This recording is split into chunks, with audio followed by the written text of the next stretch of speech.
welcome back to my channel. So I know I haven't posted in like 2 weeks and I'm so sorry, but I've been dealing with some BS. Like, I'm gonna do an update video soon, but there's just been a lot going on in my personal life.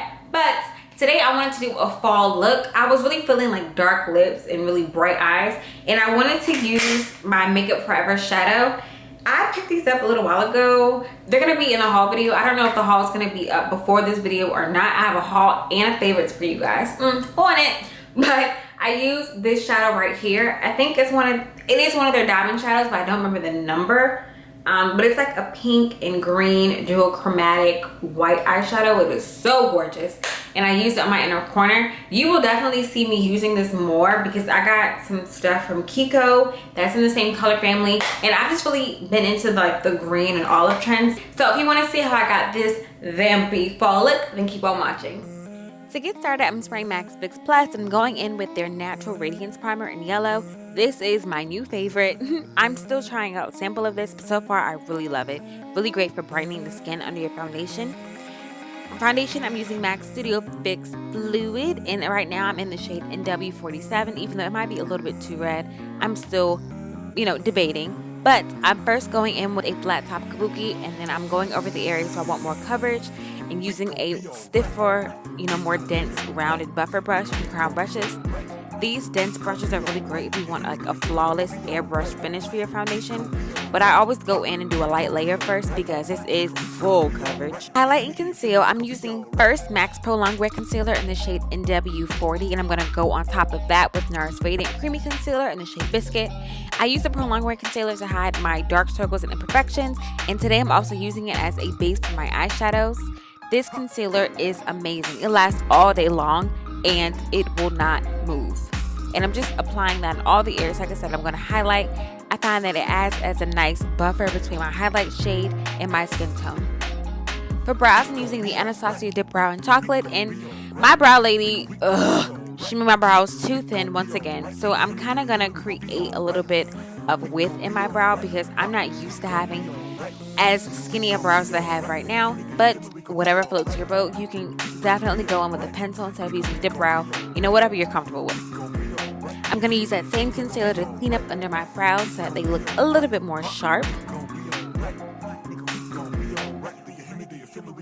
Now I'm going in with my creamy concealer in the shade Biscuit again, and I'm just applying that in all the areas that I would normally highlight, and I'm using that same rounded buffer brush that I talked about in my favorites video. I will link that above if you hadn't checked that out yet. This brush is amazing. It blends out my concealer beautifully while still maintaining nice coverage. To contour, I'm using my LA Girl Pro Concealer in the shade Mahogany. This is a really great deep brown, almost has like a hint of black in it, but I love it for creating shadows and dimension on my face, but a little bit goes a very, very long way.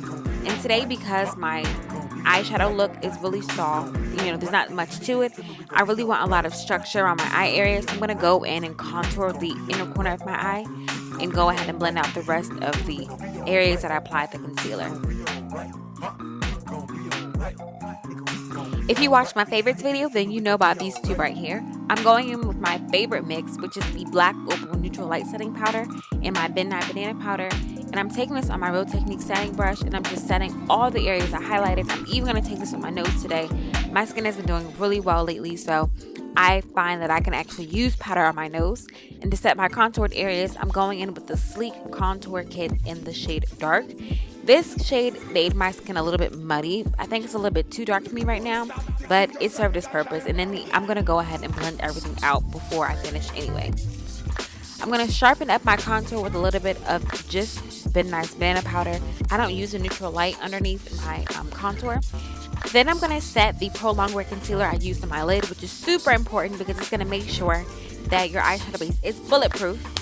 You guys, my brown script finally gave out on me, but I'm applying this to the inner corner and dragging it into the crease with the Morphe M200 brush.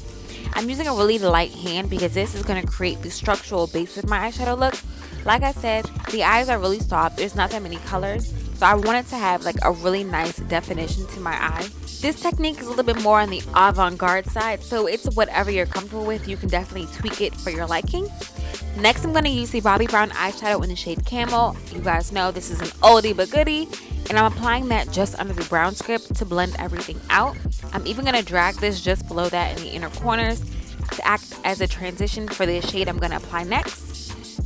On my lid, I'm applying the Coastal Scents shade Flesh Tone. It's a really gorgeous, shimmery, like golden silvery with flecks of green shade.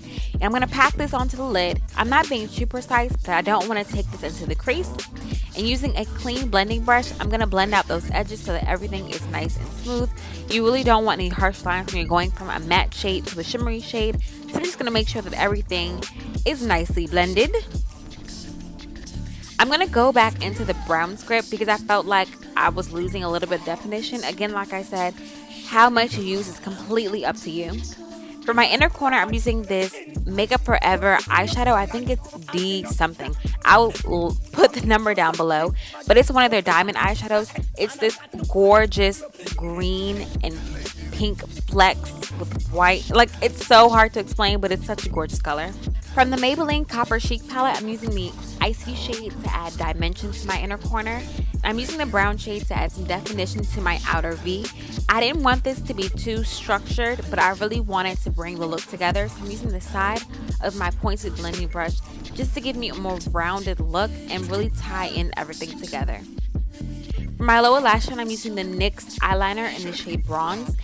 It reminds me a lot of MAC's Costa Riche eyeliner, but I'm going to smudge this out on my lower lash line to bring everything together. I'm not using any eyeliner on the upper lash line, so whenever I don't put any eyeliner on top, I like to make sure that I go in and put some on the bottom, and it's going to act as a nice base for my lower lashes that I'm going to be applying a little bit later.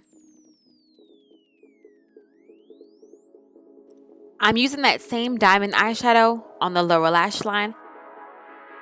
To blend out my contoured and highlighted areas, I'm using MAC's Mineralized Loose Powder Foundation in shade Dark Deep. This has been like another new favorite of mine. I have so many new MAC products to show you guys. As usual, whenever I don't know what blush to use, I go in with ColourPop Swift Blush, but whatever neutral tone blush you like, definitely have at it. For lips, because I'm going for a vampy fall look, I'm using this Jordana liner. I think it's in the shade Blackberry, but don't quote me. Like always, all the products I use will be listed down below. I'm then going to go into the Wet n Wild Mega Last matte lip color in the shade Vamp It Up. It's a really nice, like, deep black and purple. And I really didn't need to use this because the Black Opal Patent Lips I'm going to use in shade Violin. On top of that, it's extremely pigmented. This product is more of like a liquid lipstick. It's just not in a matte form. They are amazing. I'm going to do a separate video, like almost a swatch video on these because I feel like they're definitely slept on at the drugstore. To highlight, I'm using the Becca Opal Shimmering Skin Perfector, even though I wish I was using Champagne Pop. Feel free to get that for me. I really want that. I'm setting my face with Fix Plus before I go in with my lashes and mascara. And for lashes today, I'm using the Cocoa Lashes in the shade, not shade, but in the style Misha. And I'd used my, what is it? The Duo Eyelash Adhesive in dark. I'm back to Duo now. So I'm going to apply some mascara to my lower lash lines. And it kind of cut off, but I'm applying some individual cluster lashes to my lower lashes. And that is it. I hope you guys enjoyed this look. If you did, don't forget to thumbs up and subscribe. And let me know what you're looking forward to the most for fall. As always, I love you guys, and I'll see you next time.